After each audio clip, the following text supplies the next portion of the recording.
Nübüvvet, hakikat arayışında peygamber ışığı. Bismillahirrahmanirrahim. My paper is about prophetic communication strategies, Risale-i Nur's perspective. In Islamic communication, 4 strategies are most effective in order to improve the understanding of Islam. Number 1 is tabligh, which is information, taghyir, change, amar ma'ruf, wa nahyan anil munkar, forbidding the bad and joining the good, and akhlaqul karima, noble ethics. This paper is an attempt to see how the Prophet used these 4 strategic according to Badi'uz Zaman Said Nursi. This research shows that Risale-i Nur emphasizes the importance of balaghah, eloquence. It also underlines the role of taghyir, social change, in iman, faith, and jihad al-ma'nawi, meaningful struggles. In order for the Muslim to progress, Nursi suggests the Ummah, the Muslim community, to encourage alms giving, to engage exclusive lawful transaction, to stay away from riba, which is usury, as in the words 1925 and the letters 22nd. The final strategy centers on Mujtama al-Madani, which is civil society, centers on akhlaq, ethics or morals, as depicted in the race 11 and the words 19, where the advises to adopt the ethics of the Prophet based on the Quran. In the studies of communication, we recognize that there are several approaches in order to change community by giving them information. The first strategy is, as we call, sender, message, channel, and receiver. This is basically a one-way strategy, which is a top-down, which believe that source is all-powerful. The da'i is here very powerful in order to determine the meanings. But the second approach believes that that is not complete, that is not sufficient unless we emphasize the so-called the effect. If there is no effect, there is no communication according to this approach. However, this approach also tends to be a top-down or one-way strategy that believes that source is still important. There is no da'wah, there is no communication unless there is a da'i or a prophet. The third strategy is convergence model that believes that a two-way approach should be adopted. However, this approach still believes that source is important. If there is no teacher, there is no da'i, there is no prophet, people will be misleading. The last approach is we call active reception model, which is the so-called uses and gratification that emphasizes the uses and the manfa'ah or the benefits of the information, that believes that source actually or receiver in particular constructs the meaning. So it is not the sender who constructs the meaning, but the receiver does construct the meaning. Even this last model believes that source can be even removed. Even if there is no prophet now, prophet passed away 14 centuries ago, but people can still make out of it, that they still can make a sense out of it, and they can still understand the message of Prophet Muhammad sallallahu alaihi wasallam, for example. This strategy we see from the da'wah perspective that we call tabligh. Tabligh, in the Quran, it says that, فَذَكِّرْ إِنَّمَا أَنْتَ مُذَكِّرْ. You are just a reminder.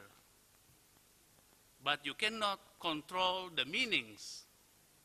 Lasta alayhim bimusaytirin illa man tawalla wa kafar. You cannot control the meaning, and then it's up to the receiver to construct the meaning. And this is exactly what Said Nursi believes, that we have to deliver our speech as clear as possible, but the change of the information and the understanding is up to the receiver and the recipient. The second big strategy that we call development communication strategy, that starts with development or modernization. This strategy believes that in order to change a country, in order to change a state, we have to modernize them.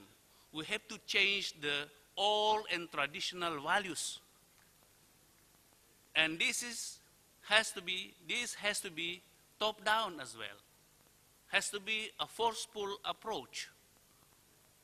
And then the most important thing is to support economic development. Economy is the most important thing in this strategy of changing a country or a state. However, another approach came after, back in 1970s, the so-called dependency approach, who is very critical to modernization approach. However, the same thing for the previous model, this dependency theory also supports the so-called economic development, that you cannot be developed, you cannot be enlightened unless you are a well-off and better-off country economically.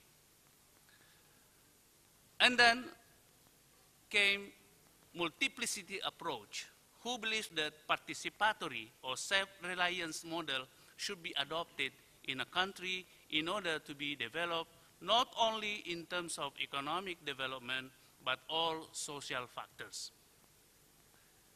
However, the last model that we call active reception model, which emphasizes the importance of self-reliance, who believes that negotiations amongst equal is the rule of conduct. The quality of life and emancipation of individuals is really the thing that has to be promoted in the country. And what about the strategy in da'wah?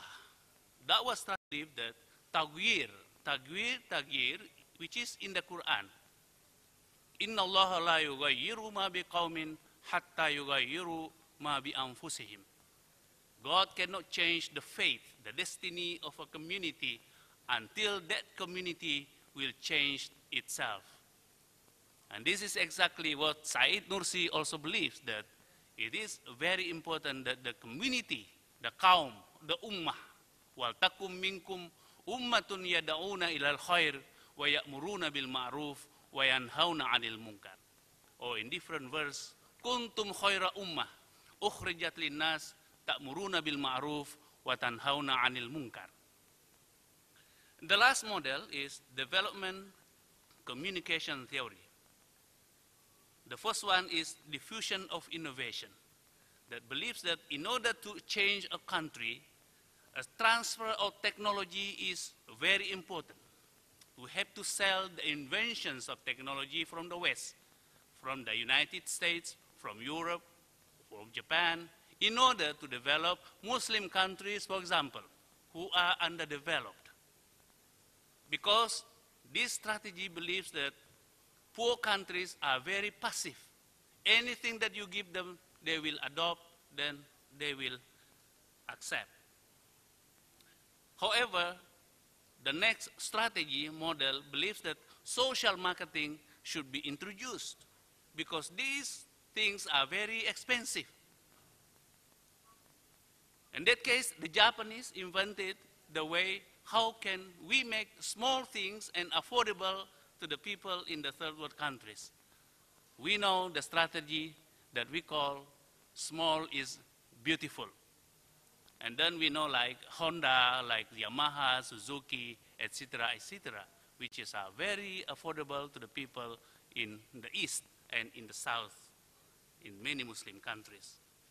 And these ideas and processes and practices should be delivered and explained through mass media, the so-called classified and publicity, because they believe that receivers are actually very passive. Anything that you give them, they will be adopting and adapting according to their need.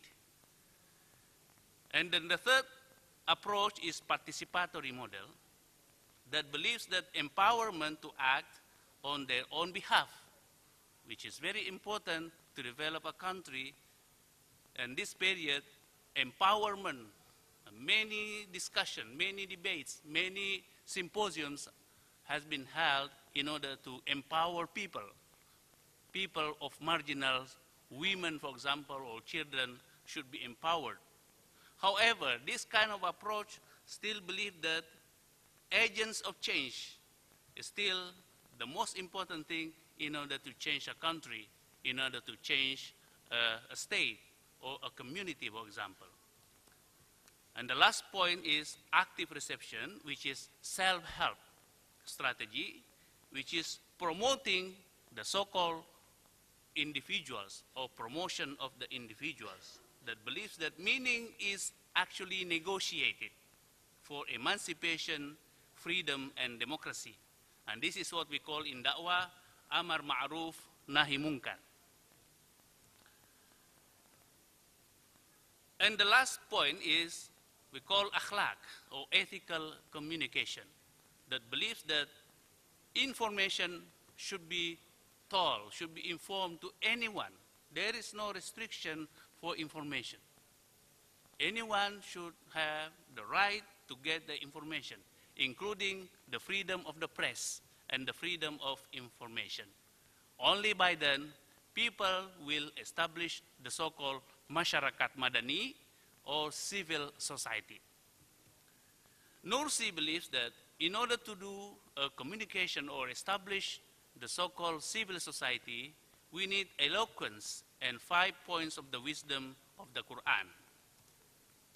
The wonderful eloquence and purity of the style in the Quran word order, and the wonderful eloquence in its meaning, and the wonderful uniqueness of its style, and the wonderful eloquence in its wording, and the last one is the excellence in its manner of exposition. Conclusion. The da'i, or preachers, is basically to clearly and eloquently inform others about the nature of the benefits of good deeds and forbidding them from engaging in evil actions. Transforming of a community into God unity in society, in Maulana's term or Said Nur system, the Islamic principle of recognizing each other's strengths and contribution, verification and democracy and truth are indeed relevant to secular communication concepts of human relation, which is pluralism, democracy, human rights, good governance, and universal truth.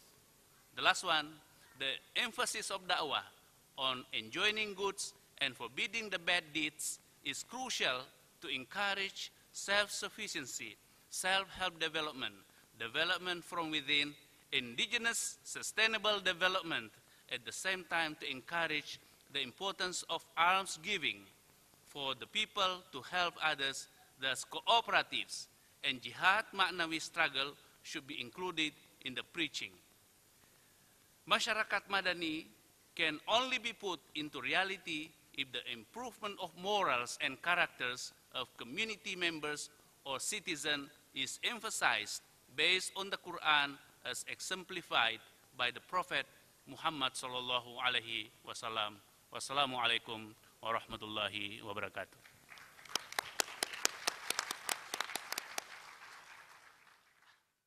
İstanbul İlim ve Kültür Vakfı